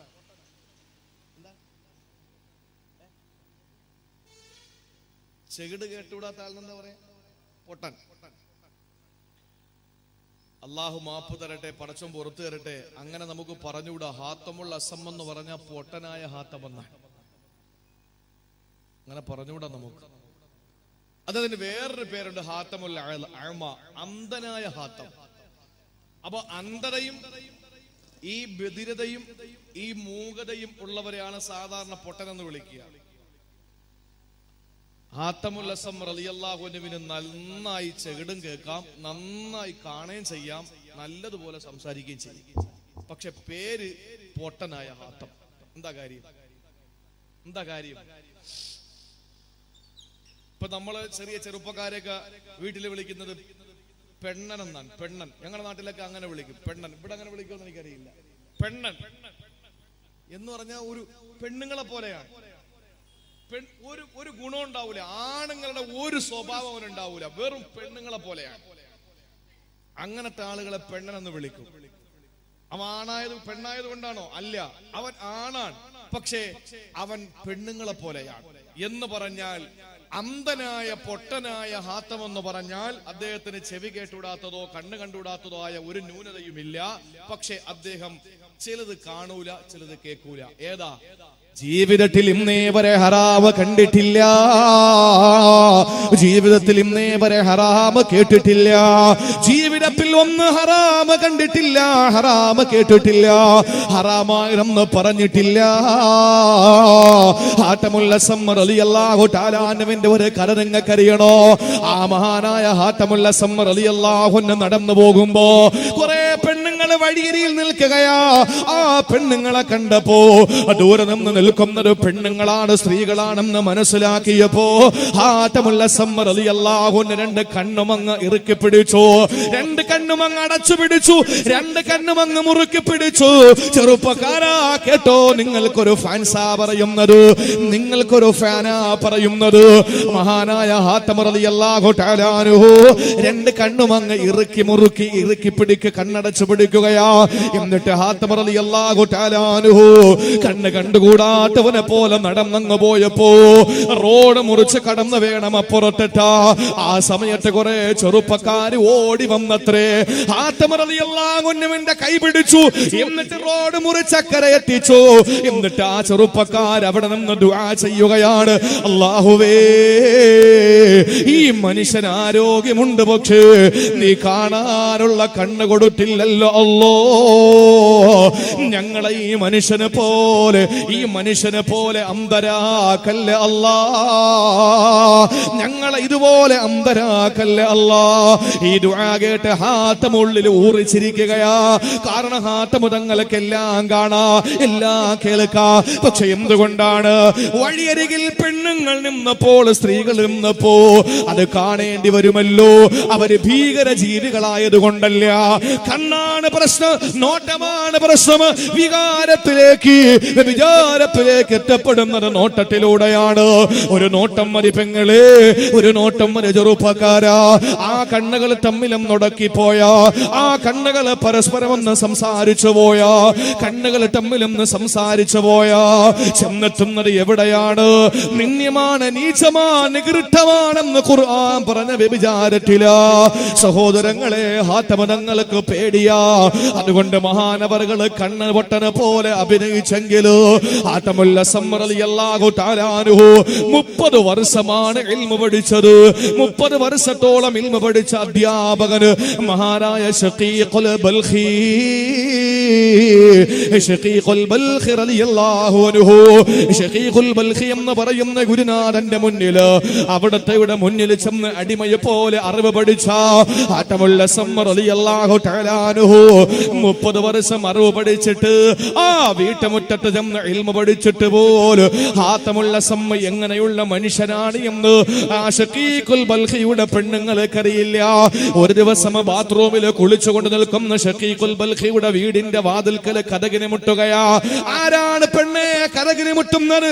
ചെന്ന് തുറന്നു നോക്കുന്ന ശഖീഖുൽ ബൽഖി എന്ന ഉസ്താദ് പറഞ്ഞപ്പോ പെണ്ണുങ്ങൾ വന്ന് വാതിലിന്റെ ചെറിയ ഒരു വിടവിലൂടെ നോക്കിയിട്ട് പറഞ്ഞതെന്നറിയോ? വന്നത് വേറെ ആരുമല്ല, സോഹിബുകൽ അഅ്മാ, നിങ്ങളെ കണ്ണ് കണ്ടുകൂടാത്ത ശിഷ്യനാണ് വന്നത്. അല്ലാഹുവേ, 30 കൊല്ലം തന്റെ വീട്ടിൽ വന്ന ഒരാള് അന്ധനാണെന്നാ പെണ്ണുങ്ങൾ പോലെ കരുതിയിരിക്കുന്നത്. അങ്ങനെ ഒരു ചെറുപ്പക്കാരന് ജന്മം കൊടുത്ത് കാസർഗോഡത്തെ പെണ്ണിന് കഴിയോ? ഈ ലോകത്തെ പെണ്ണിന് കഴിയോ?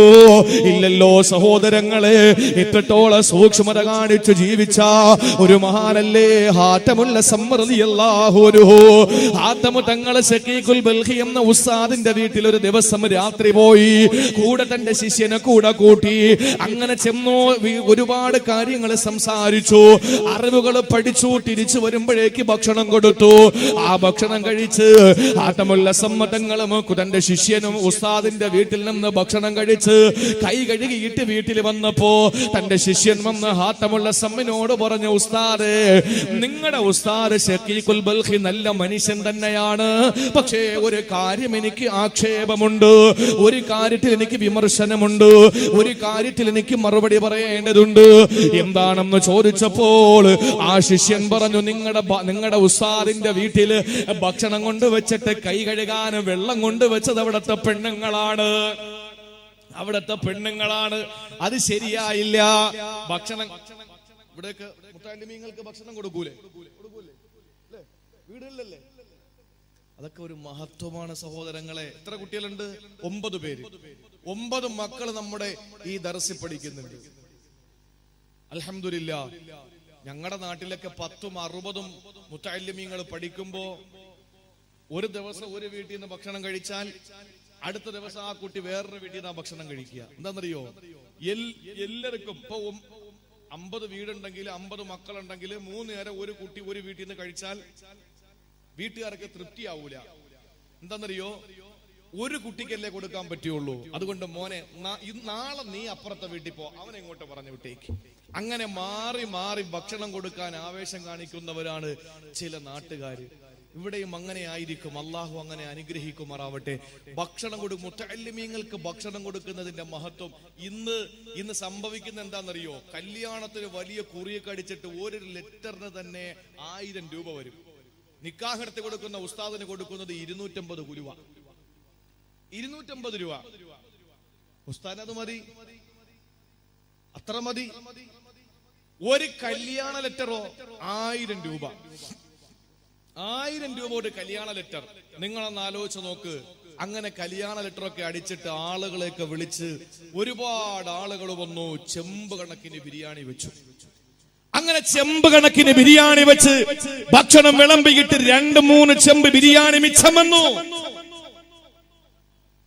ആ സമയത്ത് ആളുകൾ പറയും, ഇതെന്തെങ്കിലും ചെയ്തില്ലെങ്കിൽ നമ്മൾ നഷ്ടപ്പെടുത്തേണ്ടി വരും. അങ്ങനെ ആരോ ഒരു ഐഡിയ പറഞ്ഞു കൊടുത്തു. ഒരു ചെമ്പ് ബിരിയാണി നമുക്ക് കിറ്റ് കെട്ടിയിട്ട് പ്ലാസ്റ്റിക് കവറിനകത്താക്കിയിട്ട് എല്ലാ വീടുകളിലും കൊടുത്തുവിടാം. അങ്ങനെ വന്നവർക്കൊക്കെ ഓരോ കിറ്റ് ബിരിയാണി കൊടുത്തു വിട്ടു. പരമാവധി 2 ചെമ്പ് തീർന്നു. നോക്കുമ്പോ 1 ചെമ്പ് ഇനിയും ബാക്കിയുണ്ട്. അപ്പോഴാണ് ഒരാൾ വന്നിട്ട് പറഞ്ഞു, പള്ളിയിലെ മുത്തഅല്ലിമീങ്ങളുണ്ടല്ലോ, നമുക്ക് അവർക്ക് കൊണ്ട് കൊടുക്കാം. ഈ മകളുടെ കല്യാണത്തിന് ഒരു മുത്തഅല്ലിമിനെ വിളിച്ചിട്ടുമില്ല, ഒരു നേരത്തെ ഭക്ഷണം കൊടുത്തിട്ടുമില്ല. മിച്ചം വന്ന് കുഴിച്ചിടാൻ വേണ്ടി തീരുമാനിച്ചിട്ട് കുഴിച്ചിടാൻ മുനിസിപ്പാലിറ്റിയുടെയും അതുപോലെ തന്നെ കോർപ്പറേഷന്റെയും ഭൂമി ഇല്ലാതെ വന്നപ്പോ എവിടെ കൊടുക്കാം? മുത്തഅല്ലിമീങ്ങൾക്ക് കൊടുക്കാം. ഇതിനപ്പുറം വിവരക്കേട് വേറെ എന്തെങ്കിലും ഉണ്ടോ? ആദ്യം കൊടുക്കേണ്ടത് അവർക്കാണ്, ഈ മക്കൾക്കാണ്. അവര് മലക്കുകളുടെ ചിറകിന് താഴെയാണ് ഇപ്പൊ അവരിയ്ക്കുന്നത്. നമ്മളെ പോലെയല്ല, മലക്കുകളുടെ ചിറകിന് താഴെയാണ്. എത്രത്തോളം അറിയോ? ഇൽമ പഠിക്കുന്നതിന്റെ മഹത്വം അറിയണമെങ്കിൽ ഒറ്റ കാര്യം നിങ്ങൾ മനസ്സിലാക്കിയാൽ മതി. ഇൽമിന്റെ മഹത്വം ഒരുപാടൊന്നും പ്രസംഗിക്കണ്ട. കേട്ടോളി, രക്ഷകർത്താക്കളൊക്കെ കേട്ടോളി, കമ്മിറ്റിക്കാരൻ കേട്ടോളി, ചെറുപ്പക്കാരും കേട്ടോളി, ഉമ്മമാരും കേട്ടോളി. ഇൽമ പഠിക്കുന്നതിന്റെ മഹത്വം ഒറ്റ കാര്യം എന്താണെന്നറിയോ? മരണത്തെ ഓർക്കണം എന്ന് നബി മുഹമ്മദ് മുസ്തഫ. എല്ലാരും മരണത്തെ ഓർക്കണം. എപ്പോഴാണ് വരുന്നതെന്ന് പറയാൻ പറ്റൂല. പ്രത്യേകിച്ച് ഏതെങ്കിലും രോഗമുള്ളവൻ, അതിശക്തിമത്തായ സുന്നത്താണ് മരണത്തെ ഓർത്തുകൊണ്ടിരിക്കൽ. ഈ ഓതി പഠിക്കുന്ന മുത്തഅല്ലിമീങ്ങൾ അങ്ങനെ ഒരു കാര്യത്തെ പറ്റി ചിന്തിക്കാൻ പോലും പാടില്ലെന്നാണ്. ഇവർക്ക് മരണം എന്ന് പറയുന്ന ആ ഒരു സംഗതിയെ പറ്റി ചിന്തിക്കാൻ പോലും പാടില്ല. ആ സമയം കൂടി അവർ ഓതി പഠിക്കണം. ആ സമയം കൂടി അവർ പഠിക്കണം. അപ്പൊ ഇൽമ പഠിക്കുന്നതിന്റെ മഹത്വം, മരണത്തെ പറ്റി ചിന്തിക്കാൻ പോലും പാടില്ലാത്ത ഭൂമി ലോകത്തെ ഒരു വിഭാഗമാണ് മുത്തഅല്ലിമീങ്ങൾ എന്ന് പറയുന്നത്. മക്കൾ ദർസിൽ പഠിക്കുന്ന, മദ്രസയിൽ പഠിക്കുന്ന മക്കൾ, ഇൽമ പഠിക്കുന്ന മക്കൾ. അതുകൊണ്ട് ഈ സദസ്സിൽ വന്നിരിക്കുമ്പോൾ നിങ്ങൾ ഇൽമ പഠിക്കാൻ വേണ്ടി വന്നവരാ. നിങ്ങളും മരണത്തെ പറ്റി ചിന്തിക്കണ്ട. ഞാൻ കഴിഞ്ഞ 1 മാസത്തിന് മുമ്പ് സൗത്ത് ചിറ്റാരിയിൽ പ്രസംഗിക്കുമ്പോ ആ വഴല് കേൾക്കാൻ വേണ്ടി ഒരു സഹോദരൻ വാഹനം എടുത്തു വന്നു. ഒരു ബസ് തട്ടി ആ സഹോദരൻ മരണപ്പെട്ടു. അല്ലാഹു അദ്ദേഹത്തിന്റെ ഖബർ വിശാലമാക്കി കൊടുക്കുമാറാവട്ടെ. അദ്ദേഹം സ്വർഗത്തിലാണ്, ഒരു സംശയം അക്കാര്യത്തിലില്ല. എന്റെ വഴല് കേൾക്കാൻ വേണ്ടി വന്നതുകൊണ്ടല്ല. ഇൽമിന്റെ മജ്ലിസിന് ഒരു പവർ ഉണ്ട്.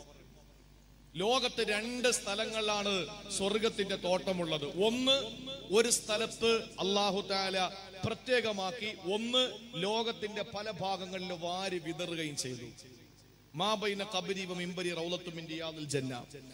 എന്റെ ഖബറിന്റെയും എന്റെ റൗളയുടെയും എന്റെ ഖബറിന്റെയും എന്റെ മിമ്പറിന്റെയും ഇടയിലുള്ള ഭാഗം സ്വർഗത്തിന്റെ തോട്ടമാണ് എന്ന് പറഞ്ഞു. അവിടെ ചെന്നെത്തണമെങ്കിൽ ലക്ഷക്കണക്കിന് രൂപ മുടക്കണം. മുടക്കിയാൽ തന്നെ നമ്മൾ അവിടെ ചെന്ന് കഴിഞ്ഞാൽ നമ്മൾ ക്യൂ നിന്നിട്ട് ഊഴം കാത്തു നിന്നിട്ട് നമ്മൾ അവിടെ ചെല്ലുക. അവിടെ ചെന്നാൽ തന്നെ നമുക്ക് 2 റക്അത്ത് നിസ്കരിക്കാനുള്ള സമയം മാത്രം. പക്ഷേ രണ്ടാമത് റസൂലുള്ള നമുക്ക് തന്നത് വാരി വിതറിയിട്ടിരിക്കുകയാണ് ഇൽമിന്റെ മജ്ലിസ്. ഇത് റൗള ഷരീഫിന്റെയും മിമ്പറിന്റെയും ഇടയിലിരിക്കുമ്പോൾ കിട്ടുന്ന അതേ കൂലി ഇതാ ഇവിടെ ഇരിക്കുമ്പോൾ നിങ്ങൾക്ക് കിട്ടും. അള്ളാഹു നമുക്ക് ആ കൂലി നൽകി അനുഗ്രഹിക്കുമാറാവട്ടെ.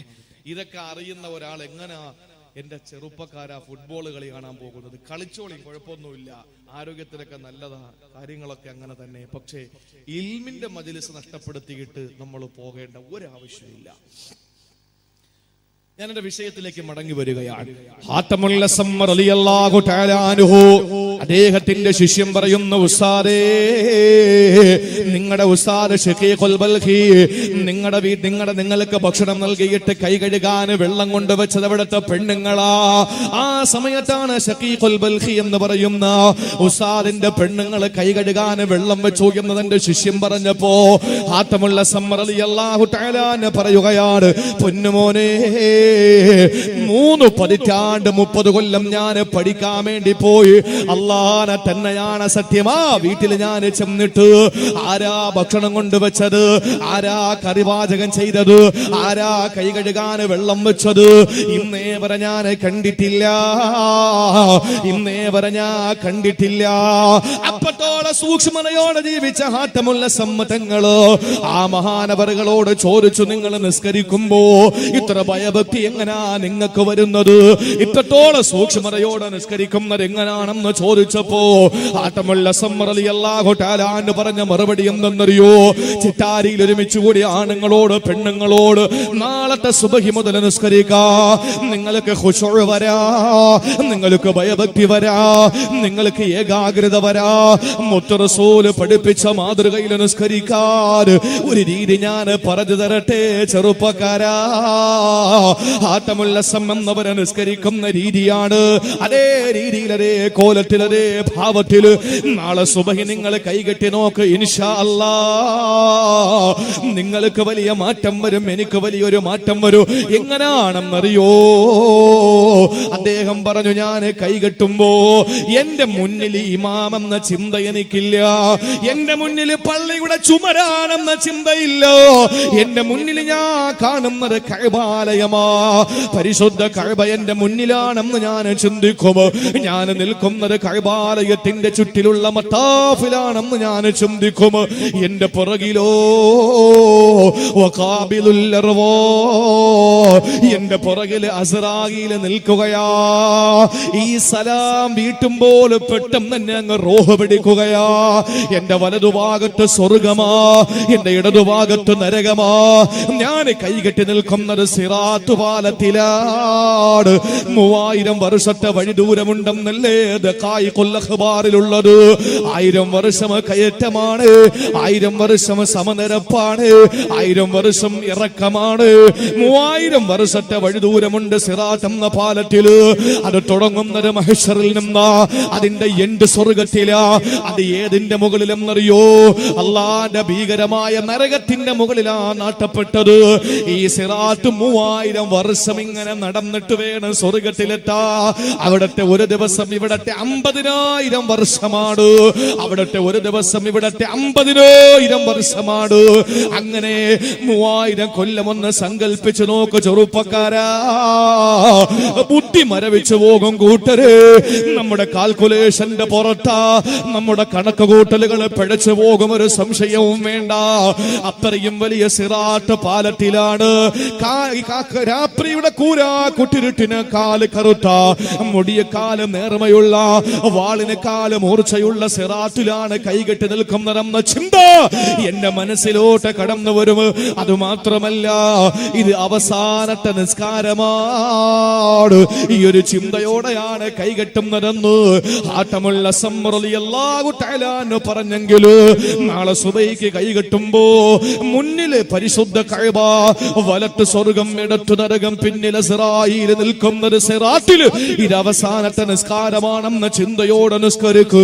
എന്നാൽ നമ്മുടെ നിസ്കാരം ഏത് രീതിയിലെന്നറിയോ? ഇത് ഖുംത ഫീ സ്വലാതിക ഫസല്ലി സ്വലാത മുവദ്ദിഇ.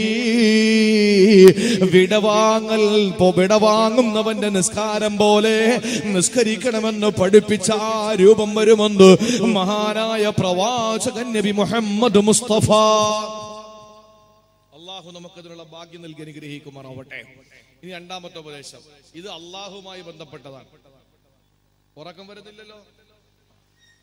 ഇത് പടച്ചോനുമായി ബന്ധപ്പെട്ടതാണ്. ഇനി രണ്ടാമത്തത് കേട്ടോളി. ഇത് അല്പത്തി ഗൗരവമുള്ളതാണ്, ഇത് അല്പം ബുദ്ധിമുട്ടുള്ളതാണ്. ശ്രദ്ധിച്ചോളി. പ്രത്യേകിച്ച് എന്നെ ശ്രവിക്കാൻ വേണ്ടി ഒരുമിച്ച് സഹോദരിമാർ ആ ഭാഗത്താണ്, ഒത്തിരി ഉണ്ടോ? പ്രത്യേകിച്ച് സഹോദരിമാരെ ശ്രദ്ധിക്കണം. രണ്ടാമത്തെ ഉപദേശം, നന്നാകാൻ 3 ഉപദേശങ്ങൾ മുത്ത് റസൂൽ പഠിപ്പിച്ചു കൊടുത്തു. 1, നിസ്കരിക്കുമ്പോ ഇനി ഒരു നിസ്കാരം ഇല്ല, ഇത് മാത്രമേ ഉള്ളൂ എന്ന ചിന്തയിൽ നിസ്കരിക്കും, ശരിയാവും. 2, റസൂലുള്ളാഹി പറഞ്ഞു, ലാ തകല്ലം ബികലാമിൻ തഅതദിറു ഗദാ. നാളെ ഒഴികഴിവുകൾ പറയേണ്ട സംസാരം പാടില്ല. ഇന്നെന്തെങ്കിലും പറഞ്ഞ് നാളെ ചെന്ന് പൊരുത്തം ചോദിക്കേണ്ട രീതിയിൽ നീ സംസാരിക്കല്ലേ. ഇന്ന് നീ എന്തെങ്കിലും ഒന്ന് പറഞ്ഞിട്ട് നാളെ അവന്റെ മുന്നിൽ ചെന്ന് പൊരുത്തം ചോദിക്കേണ്ട സംസാരം പാടില്ല. ചെറുപ്പക്കാരാ, പെങ്ങളെ, ഇന്ന് നിന്റെ കൂട്ടുകാരിയോട്, ഇന്ന് നിന്റെ വീട്ടിനടുത്തുള്ള അയൽക്കാരിയോട്, നിന്റെ ഉമ്മയോട്, അമ്മായിയോട്, ഭർത്താവിനോട്, മക്കളോട്, കുടുംബക്കാരോട് എന്തെങ്കിലും ഒരു കാര്യം പറഞ്ഞു പെട്ടെന്ന് ആ ദേഷ്യത്തിൽ പറഞ്ഞത്, എന്നിട്ട് നീ നാളെ ചെന്നിട്ട് അവിടെ കാൽക്കൽ വീണിട്ട് മാപ്പാക്കണേ, പൊരുത്തപ്പെടണേ, അബദ്ധം പറ്റിയതാണ്, പെട്ടെന്ന് ദേഷ്യത്തിൽ പറഞ്ഞതാണ്, ആ കോലത്തില് പറയാ പാടില്ലെന്ന് മഹാനായ മുത്തുളി മുഹമ്മദ് മുസ്തഫ. നിങ്ങൾക്കറിയോ, റസൂലുള്ള സഹാബത്തിനോട് പ്രസംഗിച്ചു കൊണ്ടിരിക്കുമ്പോ നിറഞ്ഞിരിക്കുന്ന സരസിൽ നിന്ന് റസൂലുള്ള ചോദിച്ച ഒരു ചോദ്യമുണ്ട്. ആ ചോദ്യം നബി തങ്ങൾ ചോദിച്ചത് ശ്രോതാക്കളെ ഉണർത്താനാണ്. റസൂലുള്ള ചോദിച്ചു, തദറൂന മനിൽ മുഫ്ലിസ്, ആരാണ് പാപ്പരെന്നറിയോ? ആരാണ് പാപ്പരെന്നറിയോ? പാപ്പർ എന്ന് പറഞ്ഞാൽ മനസ്സിലായോ? മനസ്സിലായോ? ഇല്ല. എന്താണ് പാപ്പർ എന്ന് പറഞ്ഞാൽ?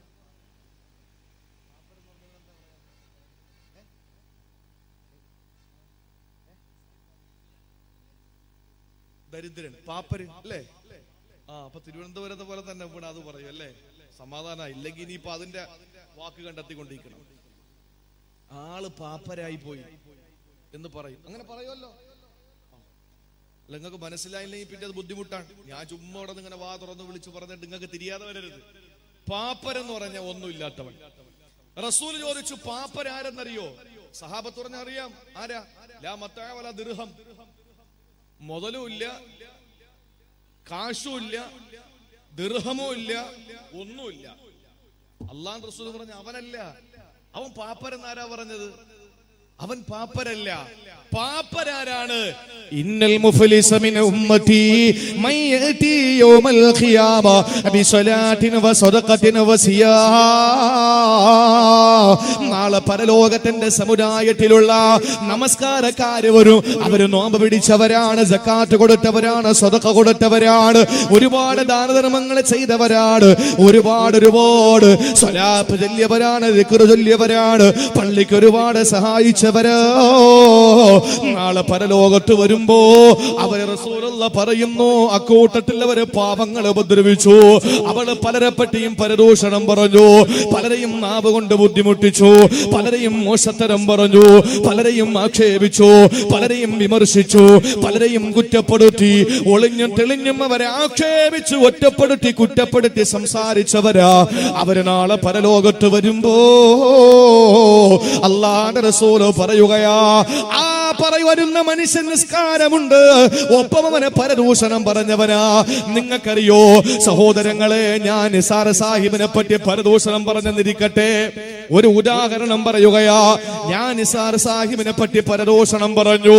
നാളെ അള്ളാന്റെ കോടതിയിൽ ഞാൻ വരുമ്പോൾ എന്റെ നമസ്കാരം ഒരുപാടുണ്ട്, ഞാൻ ഒരുപാട് നോമ്പ് പിടിച്ചിട്ടുണ്ട്, ദാനധർമ്മം ചെയ്തിട്ടുണ്ട്, സ്വലാത്ത് ചൊല്ലിയിട്ടുണ്ട്, പ്രസംഗിച്ചിട്ടുണ്ട്. എന്റെ നിസ്കാരം എടുത്ത് നിസാർ സാഹിബിന് കൊടുക്കുകയാ. എന്തുകൊണ്ടെന്നറിയോ?